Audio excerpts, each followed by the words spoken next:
Welcome everyone to another edition of the I'm Always Right Sports Podcast. I am your host, as always, the Mouth of Michigan, Ramadeka. With me, as always, my co-host, the Merc Zone, Mike Merkel. I'm right here. And the Brain, Emily Merkel.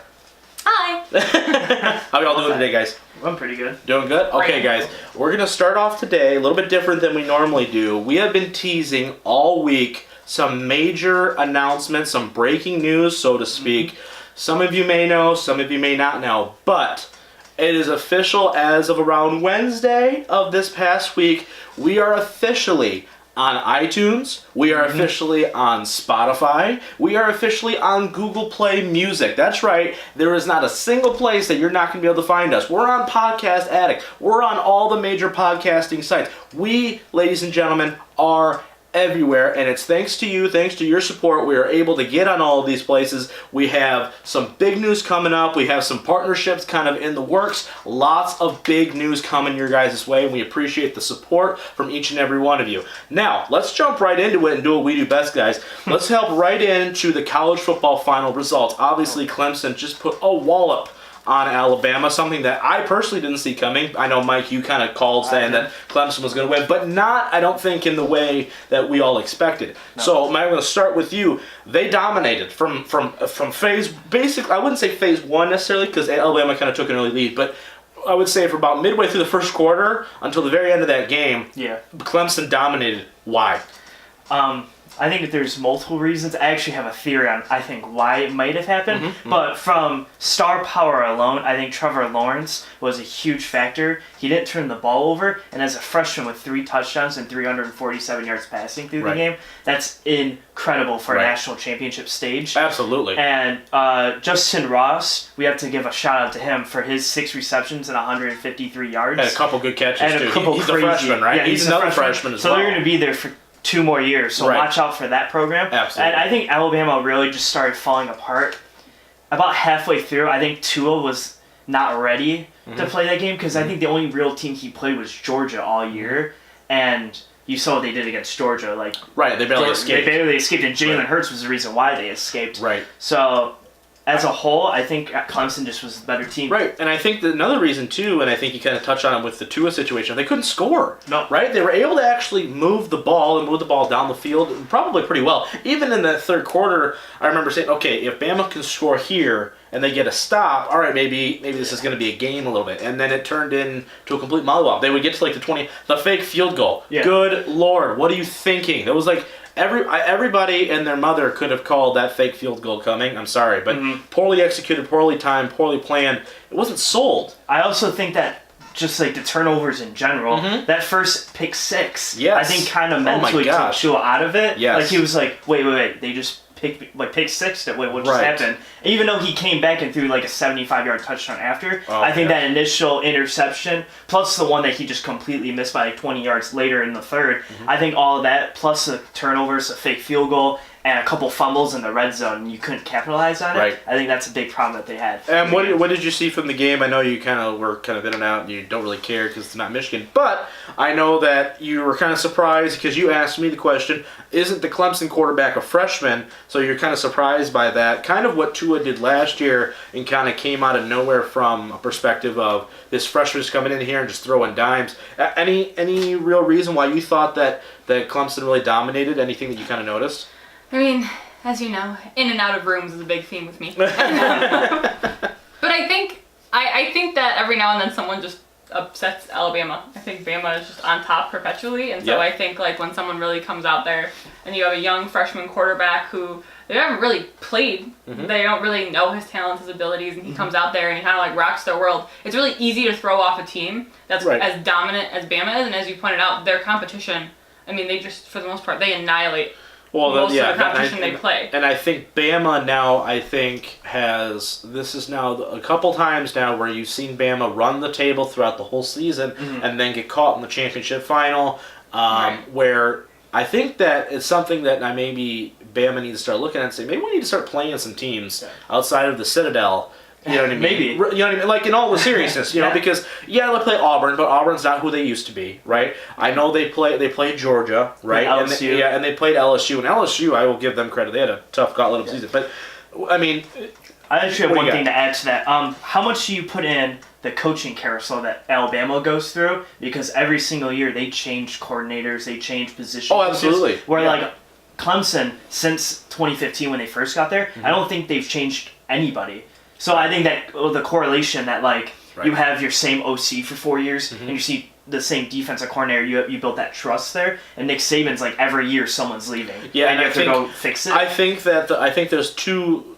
I think there's a certain aspect where I think if you're Nick Saban, it's hard to keep your assistants because when you have success, right? And this is something we'll touch on next week with the Sean McVay effect. Yeah. But when you have success in your field as a program like Alabama has, what do every other team in the country want to do? They want to replicate that, right? So rather than going to find that diamond in the rough from another school, they're like, okay, I'm going to take, Alabama's offense is really good. They carried them, we think, to a national championship. I'm going to go pick their OC to be my head coach. I'm going to go pick their defensive coordinator to be my head coach, right? So I feel like that revolving door is, in most part, due to the fact of their success, and I think that's something they have to do. But I agree with you that because of that, they suffer at times because of that inconsistency where every year it's a new scheme. Every year it's do this, every year it's do that. But I mean, at the same time, and that kind of segues to our next topic about, has Clemson officially now surpassed Bama as the best program in the country overall? Now, I'm not talking championship for championship because they both have two, but as far as just in general now, this is the fourth time they've met. They're 2-2 equal, but Clemson has two national championships over Bama, where Bama only has one. And now I think you're seeing a situation, especially with Trevor Lawrence being a freshman and really taking over and taking the world by storm. It looks to me like Clemson's going to be the new team to beat now. Yeah. I 100% would agree with you there. Yeah. I mean, this is the first 15-0 team since 1897. I think that was like something that they said, and that's insane. That like to think that the last 5 years that we've had the college football playoff, the number one seed has never won.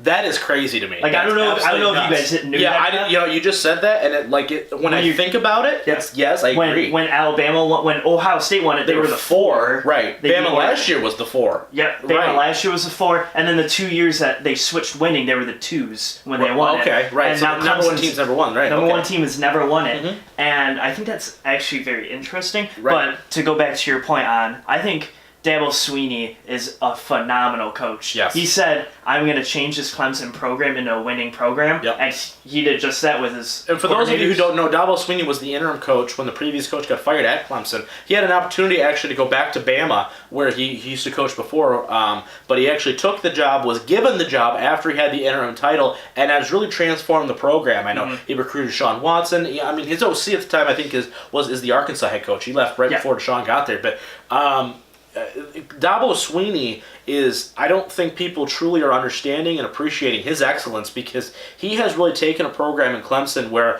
outside of the past maybe 5-6 years, you knew about them, right? They had like the Taj Boyds of the world, right? Yeah. But they weren't churning out the talent that they are now. They aren't dominating the way that they have in the past few years, and I give that a lot of credit to Dabo for really building that program to a level where it's at now. Em, do you think Dabo Swinney is a better coach than Nick Saban? Obviously, Nick Saban's the hot name. Everybody kind of compares their program to Alabama, compares their head coach to Nick Saban, right? But Dabo now has officially cemented himself as a top 2 coach, I believe, in all of college football with this second national championship. I don't know if we'll be able to answer that question until they stop coaching. Okay, that's a unique take. All because right. I mean, things kind of like. Well, I'm sure that maybe today, Clemson's on top for the next couple of years, and then Bama, and they could, if they keep their programs, that the assumption is that the university allows them to stay. Well, they'll stay. It'll be more if they them. just decide to leave. You know, They decide to leave. Right. But I mean, unless I don't think either of them have a particular reason to go to the NFL. Right. So I think Nick Saban tried and failed desperately, so that was fun times. where do you go? Sorry, Miami. I live in Miami. Right. Anyway, so I think it'll be hard to tell. I think that this is a big win for Clemson, and definitely an indication of the change of the tide. I don't know much about Bama's record before Nick Saban. Not good. They're kind of the generational thing. So they had Bear Bryant back in the 70s, 60s and 70s, and I think a little bit of the 80s, where he was their head coach. He's a historic head coach, one of the greatest of all time, and then they kind of went through a really big down period there until Nick Saban got there. But Right, so they both kind of turned a program Around, absolutely, around. yeah. When Nick Saban got there, it immediately, just like that, pretty much changed. Okay, I'm going to have everybody right now, just as a long shot throw, call your shot right now. We've kind of done previous segments like this before. We did it about this national championship. Call your shot right now. Who wins college football playoff next year? You say Michigan, I'm going to slap you. No, they're definitely Clemson. Clemson? Clemson. And Trevor Lawrence? Yeah. Clemson. Clemson? All right, I'm going to go... I want to say Georgia a little bit, just because they still got their guy third year. That's a tough one. Here's why I say Clemson. Yeah. They have... I'm gonna call. And Georgia. I'm gonna say Georgia, just to get on the train right now. I'm gonna get on Georgia just because I think they were close this year. I don't think they let it slip away. I think they could actually beat Bama, and if they beat Bama, they could probably slide in to the playoff. I'm expecting the sophomore slump to come out of Lawrence. Honestly, that's kind of my thought. Well, okay, this is what I think is interesting too, and we're gonna touch on this. I think it's our next topic that we're going to. Right. But Trevor Lawrence is freshman this year. Yep. They have a freshman wide receiver that we talked about earlier. They're 4 out of their 5 linemen are freshmen this year. Right. So you're it makes this win so much more impressive when you put that in perspective. Absolutely. You're returning all these guys. You're returning like 8 defensive players for a junior or senior year. Yep. Like you're not losing much. You're losing your big defensive tackle that's going to the draft. That's probably a projected first rounder. Yep. And you're losing Yogi Ferrell, who's the defensive end. But besides those 2 big pieces, I don't think you really lose that much. Right, and their secondary was not highly touted going into this either. That was the weakness of this team. Was their secondary. And as you saw, they only left 16 through the game. Right. So the quote unquote best offense, or one of the best offenses in the country. I mean, that's my reasoning behind Clemson. I could definitely see like a Georgia Clemson though. Right, absolutely. Yeah, that's kind of where I'm at. It's just kind of like I don't want to pick Bama because that's the cop out way, right? I knew you would pick Clemson. I knew you really high Trevor Lawrence, but Georgia to me is interesting. I just don't think there's another team. No, I don't think so. 3 that really have a chance. Okay, so now that we mentioned Trevor Lawrence quite a bit here on the show, so there's been some speculation here where he's kind of said, or it's kind of been some reports, or people just talking and saying, okay, this freshman came out and destroyed, right? And won a national championship, but he's only a freshman. So he's being forced to stay at Clemson for a next year and probably the year after that, right? He's got to stay at least 2 more years, right? He's got to be a junior. So, I mean, if he wants to go to the NFL and you're Trevor Lawrence, you've literally accomplished everything you wanted to do. You won the ACC, you won a college football, you beat Alabama of all people to get there. You've done everything in your first season. There's literally no possible way, unless they go undefeated and win another championship, for him to get any better, right? Like, his stock is never going to be higher than right now. So, my question to you, Mike, is should he be allowed to go? 100%. I think it's also with like college basketball. Right. They have the 1 and out rule, but I think it's kind of like the same thing where like I think if you're ready, you should be allowed to leave. Right. Like college basketball, you can leave after freshman year, but if you're like my stock's not high or I'm not ready, you can come back. Right, which is I think something the NCAA, which football I think needs to adopt immediately. Yes, immediately, because you have guys like Trevor Lawrence who could just come in and he could get drafted to the Giants, and he could just elevate right away. Right. I think, or he can even sit behind and do something. Yeah. But some of these guys that are freshmen, sophomores that are just ready, but now they have to stay 2 more years. What if Trevor Lawrence tears an ACL? Right. Or that's like point. That's like the worst case scenario for him because he's like, I could have just left and got my $30 million. Right. But now set for life. And set for life. Now I have to pay 2 more years for free. And possible injuries and stuff that could occur. Yeah. So I think, just like college basketball, I think college football should be able to, especially because I think college football is more like, you have a more prone chance to get hurt. Absolutely. Like college basketball, like how many games. Yeah, it's like a more physical game, and you're making them safer. You know, and it's funny actually that I think Bill Simmons even made the point too in relation to basketball, where you go and say, okay, these kids, these one and done kids, like these Zion Williamsons of the world, right? They're gonna come, they're gonna show up, right? They're gonna show up when? September, right? Of the year, during the year, or maybe whatever, August. And then they go, they play the whole basketball season, they play into March, depending on the team, first, second, third, fourth, finals, whatever, and then they leave.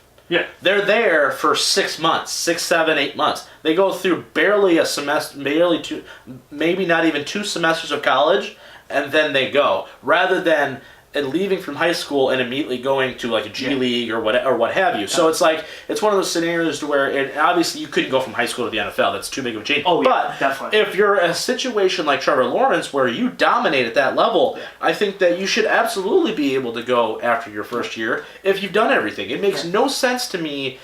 And I get it. It's a grown man's game. It's a grown-ass man's game is what they said, right? Yeah. But at the same time, you've dominated. Every scout has said, he could be the highest touted scout or the talent that they've seen since Andrew Luck. Right, and that's saying a lot because as we've seen what Andrew Luck's been able to do. Mm-hmm.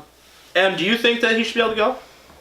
He's an adult. You make your own decision. If a team wants to hire him and he's an adult, he makes his own decision. Right. There you go. I mean, I think that's pretty straight simple. But I guess because he's not allowed to, right? But to your point, Mike, he tears an ACL. Now everything's out the window, and now you don't know what's going to happen. Exactly. It's a situation now to where, do you think that if they don't change and don't allow that to happen, do you think they should be paying these guys? I know that's a hot button issue that we could go hours on, but just kind of summarize your thoughts on it, because to me, I feel like if you're going to keep these kids there, and I understand the free education point of it, but people need to understand these kids are not going. The highly touted athletes that go to the NFL draft and get drafted are not going there for an education, and you are absolutely kidding yourselves if you think that that's why they're going to Clemson, to Ohio State, to Bama, to any of these places. They're not necessarily, for the most part, highly regarded, educational institutions. Okay, they're going there because they have a good coach. They're going there because they have it's just a stepping stone to go to the pros. Yep. You know what I mean? There's some situations like Duke's a really good school, Michigan's a really good school, so you go there for that, but those are the guys you don't hear about. Those are the guys that don't get drafted. So, to me, I feel like it needs to, I think it's going to be something that is going to, especially with Tua and now Trevor Lawrence, both freshman quarterbacks winning a national championship the past 2 years. Yeah. I think that's going to be something that is going to be asked for even louder than previously, just because these young kids who are being forced to play, for free basically, and are putting their bodies on the line instead of going for the pros and making that money. I think, now I don't know specific, like paying them, like, all right, you're getting this salary for this game. Right. I don't know about that per se, because I think that's a lot harder to do. What I would say though is, why can't they just like go and eat, like sell their jerseys or sell, like sign some stuff or do something. Like Trevor Lawrence is such a big name now. Right. If he sold his game day jersey or gosh. whatever, like there you go. There's $100,000 or whatever, and there would be no problem because there's some like I don't think like people that play in like at like Toledo College like. They shouldn't be getting. There's extenuating circumstances, but these college athletes, there's wide reports of this where they're like, we can't afford to get food sometimes, right? They're still at the end of the day, they're college students, so they don't. They get a stipend. I understand for stuff, but there's at times where they've said they can't get a job because you're practicing and you're training and you're doing all these things, whether it's the off season or not. You still have to go to class sometimes. I'm going to put that in air quotes because we all know that's kind of meh. But still, the point being is that these are college athletes, but the emphasis is on college. You don't have time to go get a part-time job. You don't have a car. You don't have some of these luxuries. I guess I'm going to use that word luxuries as a normal college student. Mike, you're a college student now, right? You have a job. You can go make money and you can kind of support yourself. Yeah. Rather, some of these guys, this is their life, right? Yeah. This is the only way that they're going to do it. So, Em, how do you feel? Do you think that there should be some sort of stipend or something? You're the financial expert, so there's obviously a lot of implications with that. I am sure that in top programs, their football players find themselves being a little bit more spoiled, and the university probably takes care of them a little more than like your middle of the road program. I guess my concern isn't quite so much for the Trevor Lawrences or whomever's of the world, I don't know. Right. Whoever's of the world who are probably, assuming no major injury happens, they're going to get drafted. They're going to go make $30 million a year. Yeah. Whatever. It's fine. Yeah. Like, it's for the people who are they play at Michigan or at like Ohio State, and they never really are able to be the star player. Right, they're playing college football, but they're not going to get drafted. They're not going to get drafted. And those people, it's like, well, gee whiz, you probably didn't you probably didn't go into a major maybe you wanted to go into because you didn't have the bandwidth time, right. to focus on all of that. Mm-hmm. It might not many people can do those two things, especially as competitive as football can be. Absolutely. And those guys are the ones who are like, okay, well, I have a degree that I don't want to do anything with, and I don't have a $30 million contract to go to. Right. So I think those people that we miss in the middle are the ones that I think are hurt the most. Hurt the most by the fact Absolutely. that Then what would your solution be to it? I don't know, cancel all college football programs. Well, I think the problem though No, too is I that think you're going to wind up having is you can't do this just for college football. No, that's That's also- good. So that's a it. good You problem, have, too. it's got to be Yeah. all And across then the what'll board. happen is that all the men's sports will get it, and then the women's sports will still be there like, hello, I know nobody actually watches this, but you're paying them. So like, Well, that could be obviously. I don't something. know if it's like a revenue sharing sort of thing, like. Right. Well, that's the It's thing. a revenue Dabo sharing Sweeney and like let's just Jim Harbaugh, right? He's making $7 million a year. Mhm. He's making $7 million a year, right? And yet these guys can't afford at times to do things to, you know what I mean? Like those are the situations for me where I go, that doesn't make a whole lot of sense. At the end of the day, I get it. He's a top coach, but Yeah. you're making $7 million a year to coach these guys up, and Yeah, I don't know if it's profit sharing, revenue sharing. Like, hey, the football teams brought this much revenue into the university. Like, depending on the player you are and like not maybe where you're ranked, but some sort of mathematical formula. Like, you get like 1% of like like a U of M or a Alabama. That's a huge percentage. But if it's like a revenue sharing or the whole team gets this much and it's like bonus compensation almost. yeah, Like there's a a lot of bonus different pay at ways. a Right, there's a lot of different company. ways you could do it. Yeah. Do you think that just quickly here before we hit the break? Do we think that the NFL, we touched on it a minute ago, the one and done system, do you think that the NCAA and the NFL should come to an agreement similar like the NBA does, to where they say, okay, yes, you go to school for a year, right? Trevor Lawrence, Tua, whoever, dominate. Mm-hmm. And if you dominate and you think you can go and you can make that adjustment, then you should be allowed to leave. If you and have a similar system like the NBA does, we're going to rate you. We're going to tell you, listen, obviously basketball's only got 2 rounds for the draft, right? Yeah. So it's either you're a first round talent or you're not. But if say, okay, yeah, we're projecting you to probably go up maybe second, third round, and you go, geez, man, that's even a second round contract, you're making a total of probably about $6 million in the life of that contract. So you think, okay, is that do I have an ability? I'm a freshman. I have ability to be a second round pick. If I have a down year next year, right? Now my stock takes a hit. Yeah. Now I'm not a second. Now I'm a 4th round. Now I have to come back for my junior season, right? Where if Trevor Lawrence, I guarantee you, if he left today, he'd be the first pick. He'd be Depending on whatever is it. I was gonna say, obviously depending on the Arizona's needs. the first overall pick, but I'm saying if he'd be the first quarterback taken, let me put it that way. I would 100%. He'd be the first quarterback taken. Yes, I 100%. You know what I mean? Yeah. So I don't know. Just quickly, do you think they should go to that system? I think they should. Now, here's an interesting thought. I think it would be dumb, and it probably wouldn't work. But what if, say, like, they did this system, and Trevor Lawrence goes into the draft, or not even Trevor. Let's some like Karan Higdon. Right. Say he was like a sophomore. Right. And his draft stock, like, they were like, you might be second, third. And he was like, I think I can deal with that. Right. And say he gets he goes down. He's like a 5th rounder, and he goes, I want to go back to school. Would that be a cool thing? That's tough. Like, because do you want them to declare? No. And they have to declare. Yeah, you have to. I think you have to because the team loses a draft pick. Then. Yeah. That's but the no, exact- but what that's- if you could say you draft him and he wants to go back, but after that year, then he can be on your team. Oof, that'd be interesting. But I feel like then the NFL would lead too much into NCAA, to where then teams would be pulling no, I want him off the field because. Yeah. For whatever reason, you know what I mean? Yeah. That's where I think you get But then a little I could see- but sketchy then with it. I But could see- baseball does it though too. Baseball owns rights to guys, and they go play in college. Like if you drafted Trevor Lawrence, but he was like a 2nd round, he's like, I want to be at 1st. He could come back to Clemson. If he improves, then you can go, okay, I'm going to go to New York now. Right. And Yeah, just leave and go right there.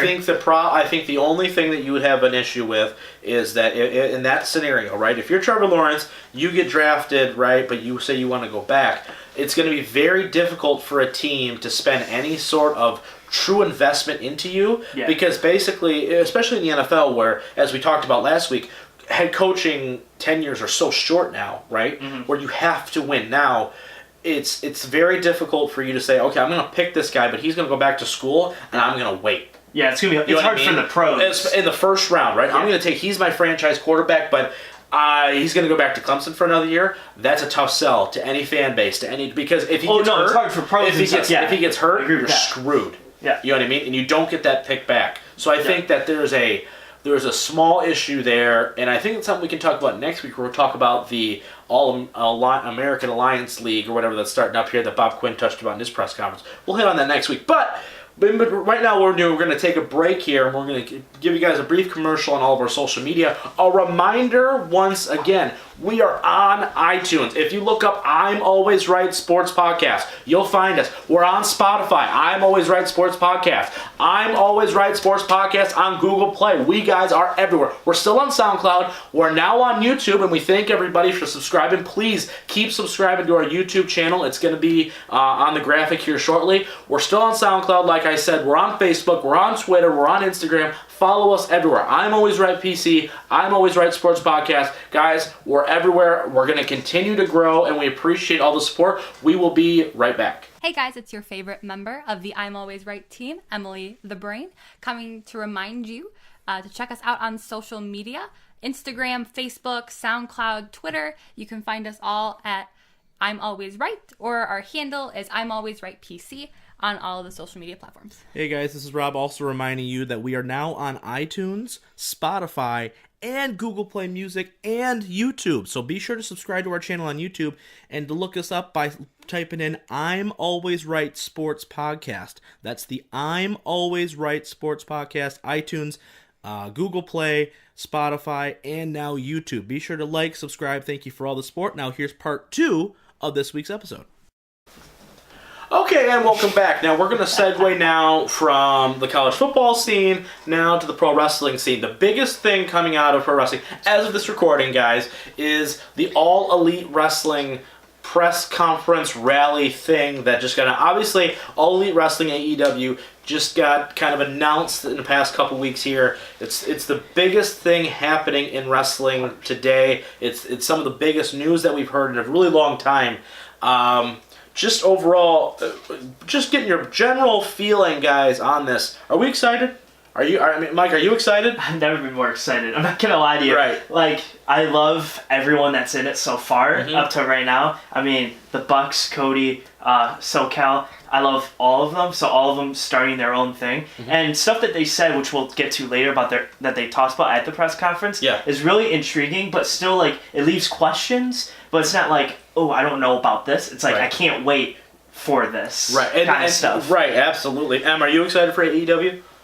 Yeah. You sound really excited about it. You sound really excited. She'll definitely be in and out. Yeah, exactly. I mean, like, it has a lot of, it's the guys that I began watching. Right, that kind of caught your eyes with. So those are a lot of my.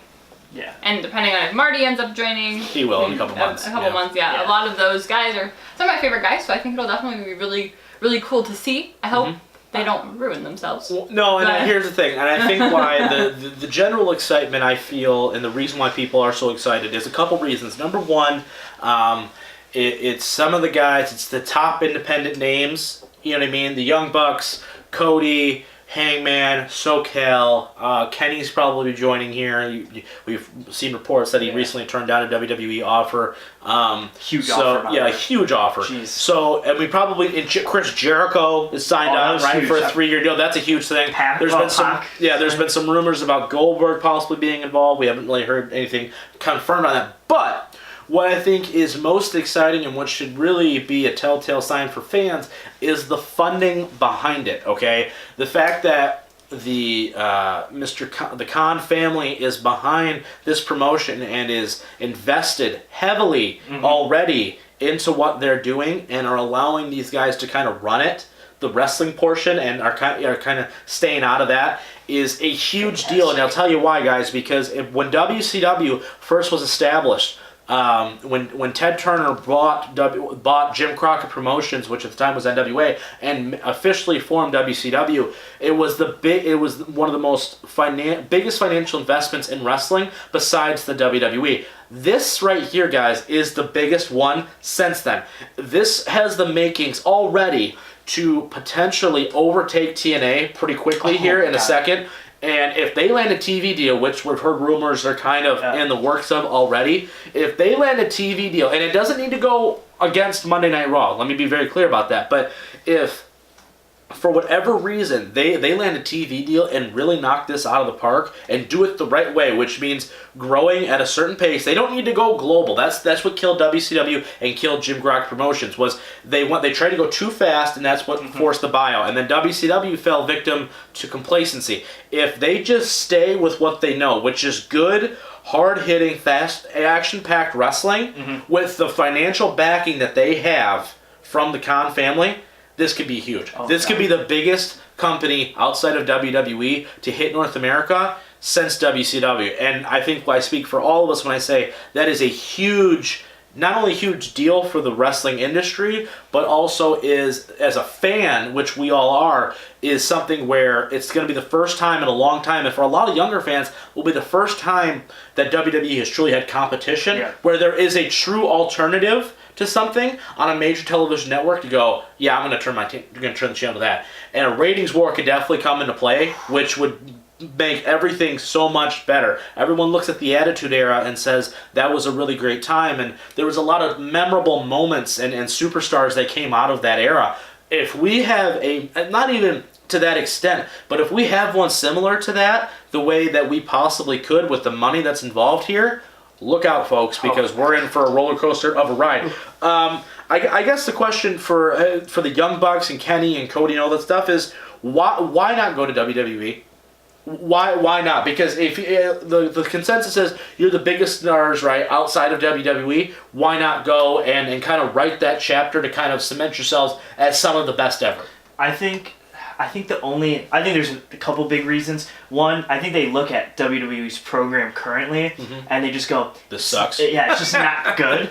And I don't think. Sorry. I mean, I don't think they want to be a part of it. Like, they go to Raw and the casual audience that watches Raw probably won't even know who the Young Bucks are, won't know who Kenny are. That is a problem. And, I mean, they'll know Cody, but they won't know, like, these guys. So when they're doing their thing, no one's going to react to it. They're all just going to be like, oh, these guys are cool. Like, it's not going to be that big of a hit. Right, why are they making such a big deal about it? It's even, like, people from NXT that come up, and you're like... You see that, and that's a great comparison, right? You see the guys that come up that are huge stars in NXT, and then they come up to the main roster, and they flounder, because they don't have the time invested in them, in their characters and their development and their storylines to really showcase what they can do, because the roster's so much bigger. Yeah, so I think that plays a part, and I also think that they just want to do their own thing. Like, I think they want to be the head, and they want to make all the booking choices, which I definitely trust them, because when you see people like Triple H who can run NXT and he can make those decisions, and you go, wow, and you go, look at what they're doing, and NXT UK and what they're doing, and then you can go to AEW and you got Cody and the Young Bucks booking matches, and because it's run by wrestlers, I think that there's been a lot of talk of WWE guys who maybe not on top of the card anymore, or have never been, are looking at AEW and saying, wow, if it's run by wrestlers, I would think I will be more valued there, 100%. And I can contribute more to a company like this with my name value, because if you put the former WWE superstar in quotes there, immediately people know who you are, right? From a wrestling perspective. Absolutely. I think you make a lot of great points there, Mike. Sorry. And what do you think? Why not go to WWE? It's the biggest company in the world. Why start your own promotion? I mean, if you go to WWE, you probably could cement yourself as a great wrestler. Probably. As one of the greatest. And one of the greatest, sure. But you could be one of the greatest figures in wrestling. Period as a whole. If you're a group of wrestlers who start your own promotion and it's like successful. Yeah. These guys, I mean, like, even with the way they wrestle and just like how, like, Cody's personality and kind of what you can gather from the moves he's made, similar to the Young Bucks, these are entrepreneurial, innovative guys. Absolutely. They're different. You can't.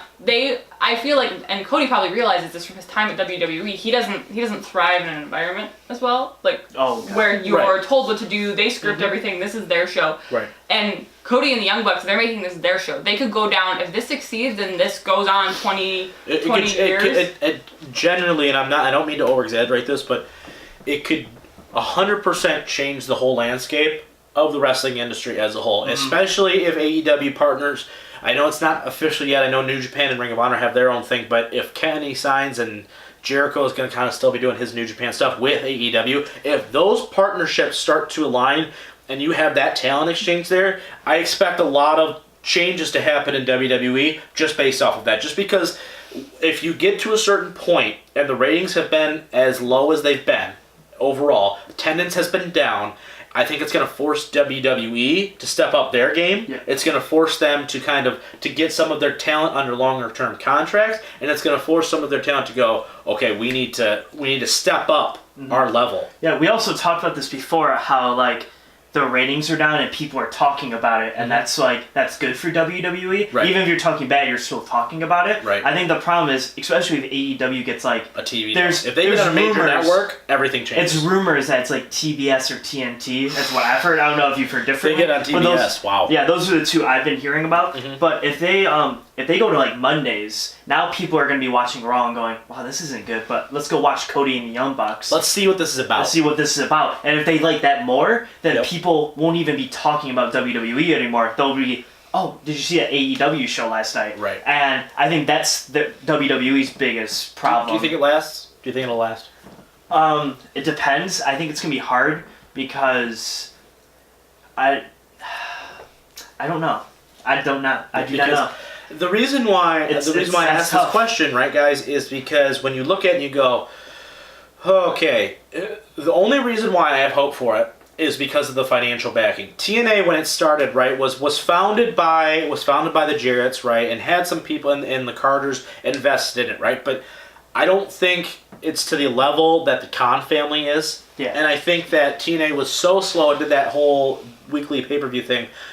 If they can get on a major TV network, not Paramount, not WGN America, no, a generic channel like TBS, like you're saying, that everybody has, if they can carve out 2 hours on a weeknight show and produce at the same level right now, because that's what's holding Ring of Honor back. They haven't been able to get on actual TV. So a real TV that everybody has. If they found a way to compete, it doesn't even need to be head-to-head, but they can compete in general and say, hey, our ratings are better on a Wednesday night compared to yours on a Monday night, I think we're truly off to the races. I'd have to watch like the first couple to see. Oh, yeah, like, obviously it's how good. like if it's like a 2 hour, because I don't think most independent shows like that have weekly shows like Ring of Honor and stuff. Right.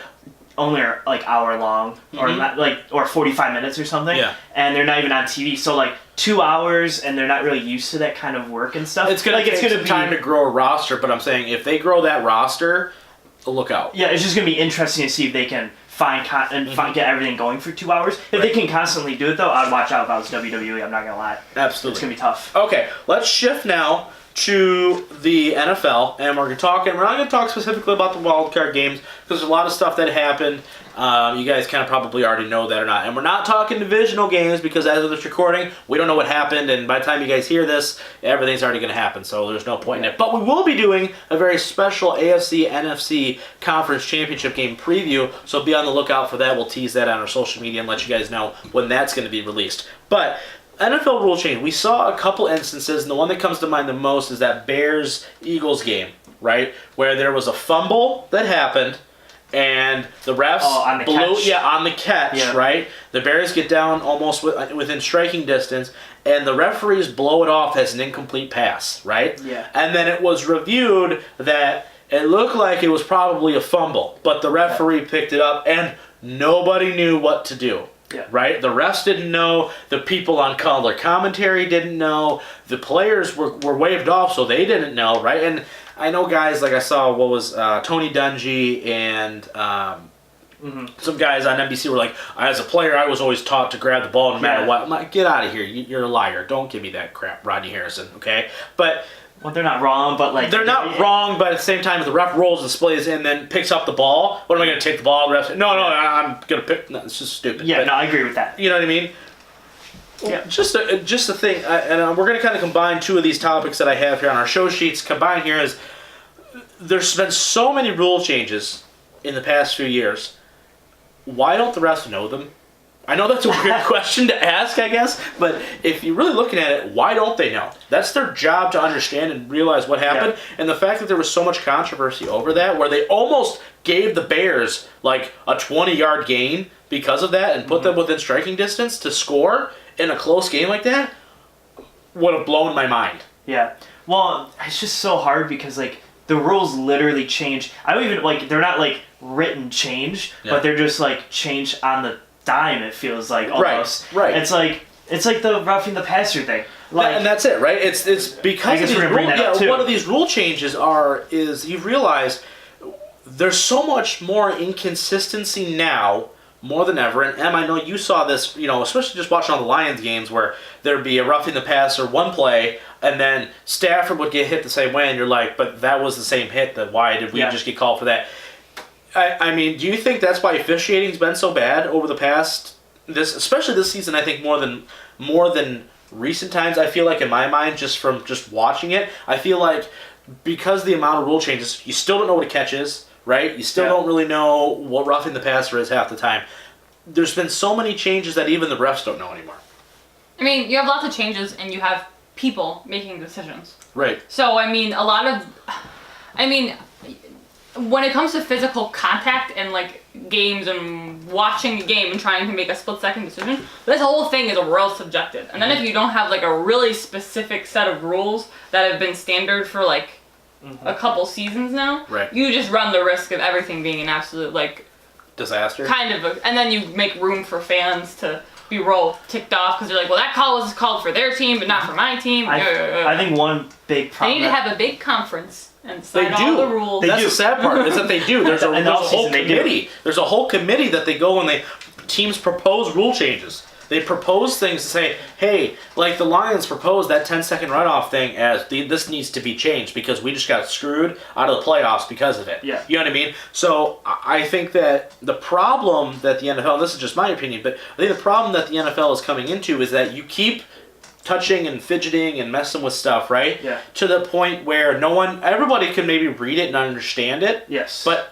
applying it to a situation never works. It's literally let's bring in like math. Right. Like you could be doing like problems in class and you're like, oh, this is so easy. Right. And then you do your homework with the applications, everything. You're like, this is not what we learned. Right. Like it's literally like I can read on paper a catch. You need 2 feet in or a knee and with possession or whatever. Okay, cool. But then you watch that Bears play and you go, well, he had 2 feet. But then he kind of dropped it, so did he have possession? Right, is it a fumble? Watch the Des Bryant catch from a few years ago. Yeah. Looks like he caught it, was down, and then it moved, so it's not a catch? So it's not a catch, but like it never hit the ground, so like I'm confused on how... There's well, and that's the thing too, and it's so subjective, and I feel like, and this is I guess the topic too, is it's bringing more inconsistency to the game, and to me, I think it's going to, and I'll ask you guys both this, Em, I'll start with you. Do you think that because these rule changes and because the refs have been so inconsistent with calling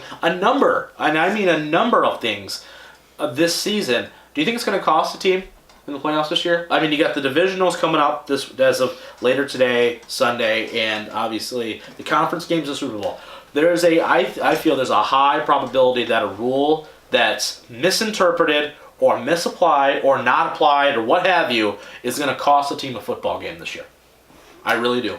I mean, for sure. I mean, in close games, anything can cost a team. Yeah. And so we've clearly seen quite a few issues with this throughout the course of the season. Mm-hmm. A couple almost screw-ups, and then a couple actual screw-ups. Well, like to my point, right? If they call that a fumble and they give the ball to the Bears on like the 10-yard line, the 5-yard line, whatever that catch was, and they score, they win that game. Probably, yeah. They win that football game, and the Bears are playing this week and not the Eagles. Now, I think the only difference to that is, I agree, that's like a touchdown's a big difference, but I feel like it has to be in like the fourth quarter, and I hate saying that, but like, if something like that, like say like some weird happens in the first quarter, you can't even like if that play did happen, you can't be like, well, the Eagles got screwed out of the game. They make wonky calls in the fourth quarter too. They've done some. Well, that's what he's saying. That's what I'm saying. It's much more impactful to happen if it happens 5 minutes left in the fourth quarter and they call a PI or they call roughing the passer on Brady, even though no one touches him. Like it's much more impactful because a team can't recover from the first quarter to the fourth. Yeah. Listen, like if that 10-second runoff happened when the Lions played Atlanta at halftime,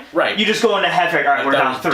Right. But like it literally costs you single-handedly cost you the game because you had no chance way to after. Right, you had nothing. Then not like play, not you didn't even know the play. Where then I think that's the part where you can say it screws the team out. Yeah. And I do agree with you. I think there's going to be a catch rule or we even saw it a few times with like a roughing the passer on like a 4th and 30 or something, and it's going to be like, oh, sorry, he roughed the passer, even though it's a close call, and I think it's going to screw a team out of winning or losing. That's the thing, a defensive holding, there's so many different avenues where you just go, it's just, I feel like we're right on the edge there, guys, and it's just bound to happen. Where I think they kind of escaped last week with a couple of those calls where you're just like, I don't know, and then we're finally going to see one, whether it's in the Super Bowl and a conference game, where every fan in that fan base is going to go, wow, we just got screwed. And they're going to point right to that call. Yeah. It's the Detroit Lions, Dallas Cowboy pass interference, no call, all over again. You know what I mean? Where you'll hang your hat on that forever, where you'll go, that was a PI. I don't care what anybody says. It was a PI. But because this portion of it didn't happen or what, you know what I mean? So how often do you think these are kind of, I've never been in the game that they're rigged games. Right. But I think there's a big component that there's a possibility that you could absolutely, like that Lions game, you're like, I really don't want the Lions to advance because like matchups and stuff, it wouldn't be interesting. Right. So then you go, let's actually pick up this flag. Right. Or like the 10-second runoff or something. Like, you know what I mean? Like yes and no. Yes, because, and this is something we could delve into on a future episode during the off season, but depending on what happens. Yeah. I absolutely do. I think there is a general, and this is not me, Rob, the Lions fan talking. Okay? No, as a general. This is me as a general fan of the NFL, and even to a certain extent the NCAA a little bit. But I definitely think that the NFL values it. Like, if Green Bay and Dallas Cowboys are fighting for a chance to go to the Super Bowl, the NFL could not be more thrilled. Those are two prestigious franchises with iconic logos. Top play at the time, you'd have Des Bryant, you'd have Tony Romo, you'd have Aaron Rodgers, you'd have Jordy Nelson. You'd have these great America's team versus the original team, in Lambeau Field and Vince Lombardi, and make me want to just throw up just thinking about it. That's also why I can never, honest to God, I can never vote against the Patriots. Right. Because when they, like this weekend, they're going to play, and this recorded Saturday afternoon, so it's before their game. Right. They're going to play the Chargers on Sunday morning at 1 o'clock. I cannot pick the Chargers only because if it comes down to like, is it a catch or not? I think they'll benefit. They'll get the benefit, right? Because it behooves the NFL, right? Granted, obviously, it would be cool to see the Chargers go, but it behooves the NFL for Brady, the greatest quarterback of all time, with Bill Belichick, the greatest coach of all time, to make another run to see if that another team can beat them. Yes. They could just give them a straight pass to the Super Bowl every year, and people go, "Yeah, that makes sense." Exactly. You know what I mean? I like the Jesse James catch, like. Yeah, I don't know if it was a catch, but they're definitely just going to lean the Patriots way and say, no, it's not. Absolutely. And stuff like that. So that's my 2 cents on it. But okay, so let's shift now from the NFL playoffs, and we're going to go we're going to end today's episode with the NBA. Now, we teased this a couple weeks ago, but now we're really going to dive deep into it. And the NBA now is going through somewhat of a metamorphosis over the past 5 seasons. Scoring has never been higher. In 2018, the average score of a game was about 106 points, right? This year, it's 110. Yes. Okay, now, it doesn't seem like a lot. It's 2 buckets.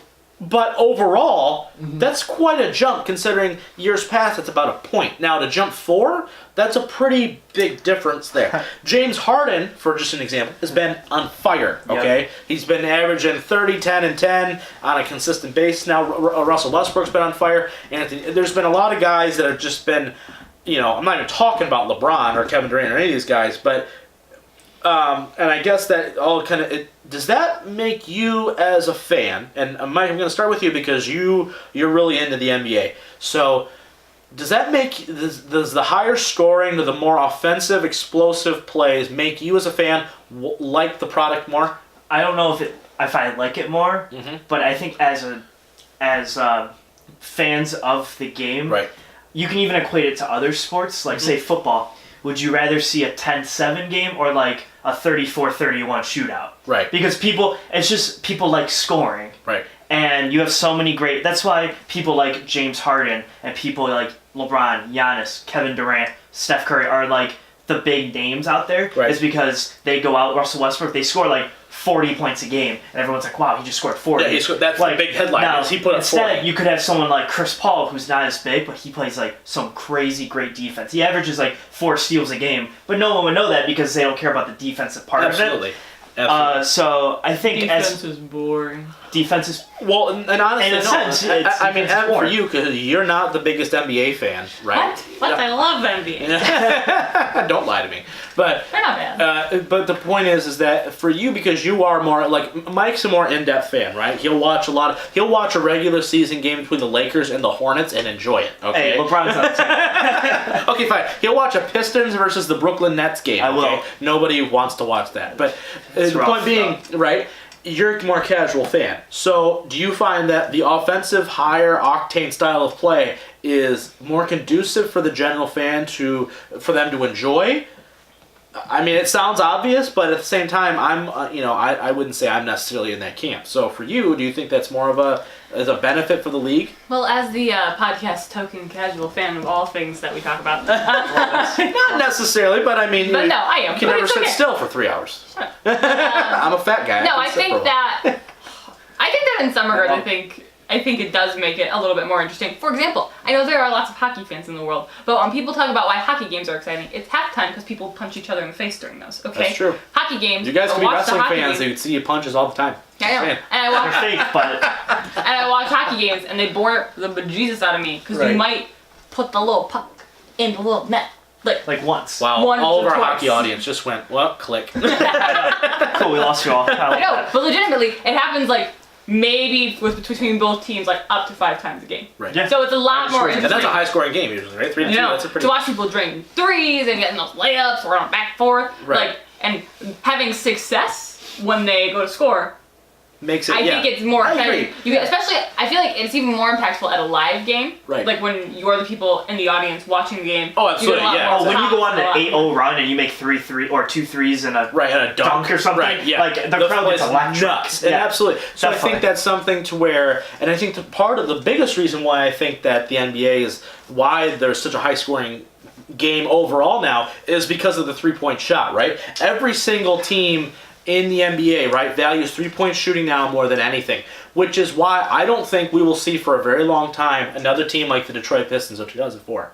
Because what the Pistons of 2004 did was played the best defense in the league and limited you and forced you to do things you couldn't do. That's what stopped those, besides the Lakers hating themselves, right?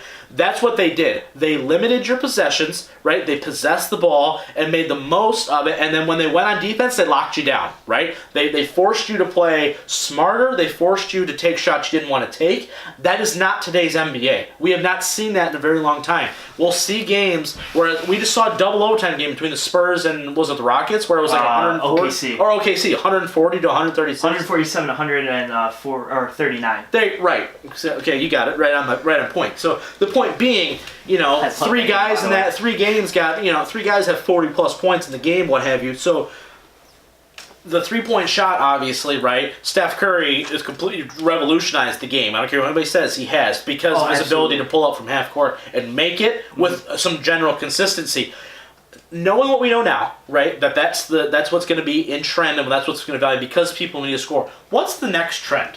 Ooh. That's how we're going to end today's episode. What's the next trend? Because, like I said, you're not going to see that rough and tough defensive style that the Pistons have won basically all of their championships with. Is that just what it's going to be? Is the adoption possibly of a 4-point line in the future going to be the new thing? I think they will add a 4-point line soon. Yeah. I don't think it'll make much of a. I think it'll make it more unfair if you're not the Warriors. Like if you're Steph Curry, you're making it the 4-point shot almost every time. Then, so I wouldn't like that for a certain extent. I think totally changes the game if they do. Oh yeah. Yeah. I think something that would be that we're seeing right now is I think big men are going to shoot way better. Okay. Okay. Like a revolutionize of that. that position itself. Right. I think it's going to change because I think you're going to have teams like the Warriors and stuff who have 1, 2, 3. They're 1, 2, and 3, Right. able to shoot crazy. You have Clay, Steph, Durant can shoot like monsters. Right. Then you have Draymond, who's Draymond. And Yeah, then, we've talked about that before. We're not a fan. no, I mean he just can't shoot. I mean I know he can't. passes well. That's rough. And then but then you're gonna have DeMarcus Cousins, who's also a shooter. Right. And if you're gonna average 130 points a game or whatever they can average if they have Yeah. to, the only way to stop them is to have shooters around. Mm-hmm. And I think having a big man that can go out and guard, and then who can Right. also shoot the 3-point Right. to spread out the defense. Right. Which then allows, I think you're going to see a lot more cuts and 2-pointers. Right. Because if you're the Lakers, say, and you can't shoot the 3 as well, but you could spread everybody out, and then you can have just LeBron one-on-one coming in every single time. I think that's the way you can beat some teams. Right. And I think what's the biggest thing for me is you'll see two very stark differences, right? You'll see teams, kind of like the Pistons are, right? Where they have two bigger guys, Blake and Andre, right? They play best inside. And then you're going to see another half of the league adopt the Warriors philosophy of 5 out, and we're gonna just shoot you to death, right? Basically it is. We're just going to keep shooting. We don't have to drive because we don't need to, right? We're just going to stay out here, right? Good ball circulation, right, and go, right? That's why I think the LeBrons of the world will stick out, because they're able to do both, right? Where they're able to drive and manhandle people down low, but also anytime, like LeBron, especially in the finals, will literally drive up, stand there for 25 seconds, and right before the buzzer, just jack up a 3 and nail it in your face. So I think you're going to see two very stark differences. Teams that'll drive and play bully ball, and then you'll see the other half of the league play the finesse shooting game. That's just whatever talent you have. Right. Also, you have to, if you're the Lakers, I'm a big Laker fan, obviously. We all know this.